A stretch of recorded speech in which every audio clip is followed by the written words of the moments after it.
What's going on, moviegoers? If you're new to the channel, my name is Christian. Welcome to SeaWorld Productions. You guys, welcome to episode 4 of a new segment on the channel, What I Heard. You guys, there is a bunch of stuff, a bunch of rumors about some very, very interesting things, you guys, evolving around DC and also Marvel. I love doing this segment, you guys, because it's a lot of fun. You know, you take it with a grain of salt, but it also kind of gets you excited for the future of these DC projects and also these Marvel projects. There's a lot of stuff going on. There's a lot of rumors, you know, so there are different elements to be excited about, and you wonder, and it leaves you on your toes of what is actually true and what's not.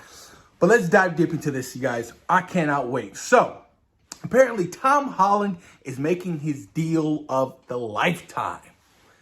I wonder what this could be. Obviously, it's his new setup for his new trilogy for Spider-Man in the MCU, you guys. And of course, that's not to mention all the other movies he's going to be making, his cameos, you know, his appearances in, and his next big Avengers movies. Curious to see just how big his contract is going to be. Look, Downey was the face of the MCU for the longest time. Now, I do think that, you know, Tom Holland is the next face, you know, to really branch off and be, you know, Marvel's leader. I really do believe that, especially with Spider-Man No Way Home bringing in, what, $1.7 billion at the box office? Now the 6th highest grossing film of all time. It's cash. He is a huge name right now, and you best believe that he's signing probably a 6 to 8 picture deal with Marvel Studios and Sony. So I'm excited to hear, you know, how many films he's going to be in. Also, Warner Brothers still wants Tom Cruise to play Hal Jordan. Interesting. Look, I love Tom Cruise. Incredible stunt guy, incredible films, all of his Mission Impossible movies. He's been around for quite some time. A lot of people speculate and say, well, maybe his age doesn't really fit the character's role. But his experience really does.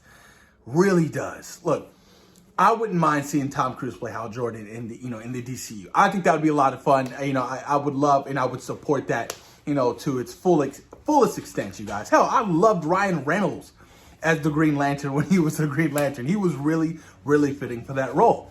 So, and I know they're still doing the whole HBO Max series, I believe. I don't think it's a movie. I think it's a series called The Green Lantern Corps. Curious to see how that's going to play out, but let's see what happens. I know Zack Snyder had, you know, Jon Stewart and, you know, the Snyder Cut, but obviously that was cut out, you know. I'm curious to see, you know. Look, I like Hal Jordan. I really definitely do think they should go for Jon Stewart. I feel like Jon Stewart would be a nice, great addition to the DCU, especially right now. Also, Sony wants Zendaya to get her own spinoff. Not necessary. It's not.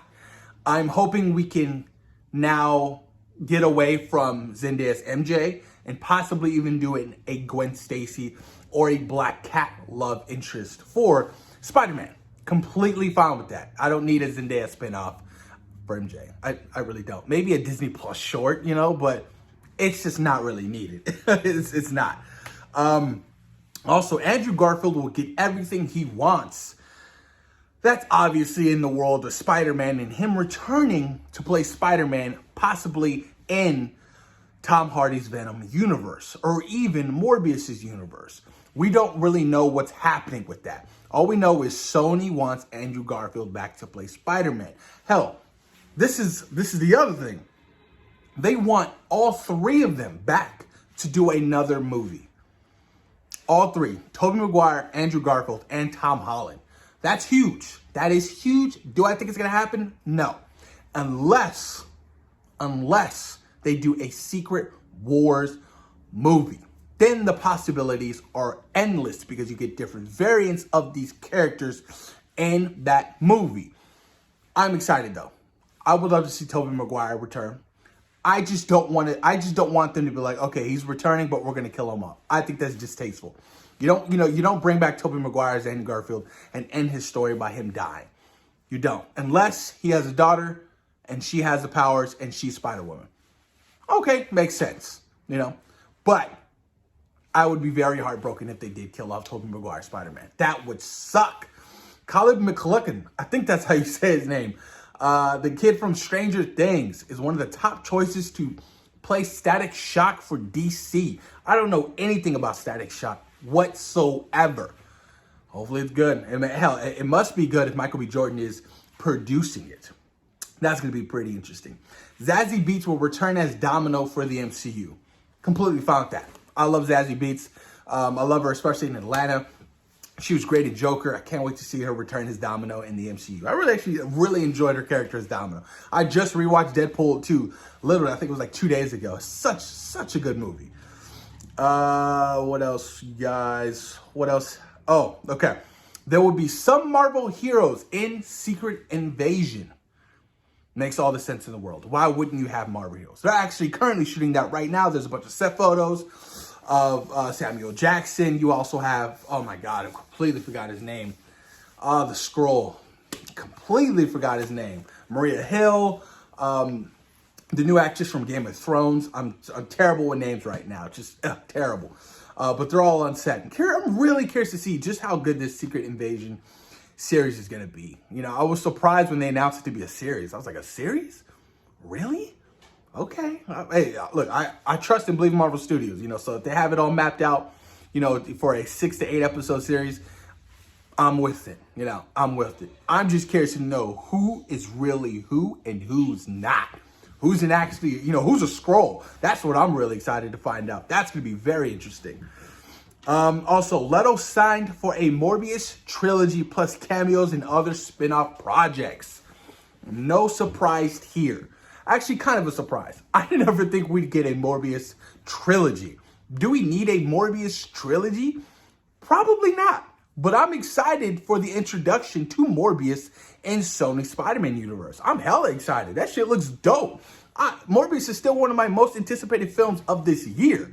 So I'm excited to see my boy Jared Leto. And I'm happy for him that if he signed on for a 3-movie deal and he's going to be appearing in multiple films. I just hope we get the crossover we all want, right? We all want to see Morbius go up against Mahershala Ali's Blade and possibly even have Morbius team up with the Midnight Suns. That would be super fucking awesome. The world of the supernatural is coming really fast, you guys, and I cannot wait. But the cream of the crop is what I heard, you guys. Dane Whitman, the Black Knight, will appear in Blade's solo movie. That is exciting to me. Blade did have a cameo appearance in the post-credit scene for Eternals. That was exciting. I just want to know, what the hell is Blade doing? Is he recruiting? You know, so he must know the history of Dane Whitman and his family and the Ebony Blade. He must know. That's why he kind of questioned it. He was like, you sure you want to grab that sword, dog? Like, you know what happens. Actually, I don't think he knows what happens. You know, he probably doesn't know what happened. It's just, you know, his girl went missing. Xerxes gone. You know, Erisham took her just like that. So now he has no choice. Now he's like, this is what I have to do. There is no choice. I'm excited, man. I cannot wait to see Blade. I can't wait to see how Mahershala Ali is going to look as the Daywalker in the MCU, guys. I just don't want it watered down. I really don't. The potential lineup for a, you know, huge Avengers type series or movie with, you know, Blade, Moon Knight, Ghost Rider, Morbius, Dane Whitman as, you know, the Black Knight is extremely exciting, you guys. Hell, I can't wait to see how Kit Harington's gonna look as the Black Knight when he's in full costume. That's gonna be freaking awesome to see, you guys. But there you have it. That is episode 4 of What I Heard. Thoughts and opinions, you guys. What do you guys think? Post your comments down below and let me hear it. Peace.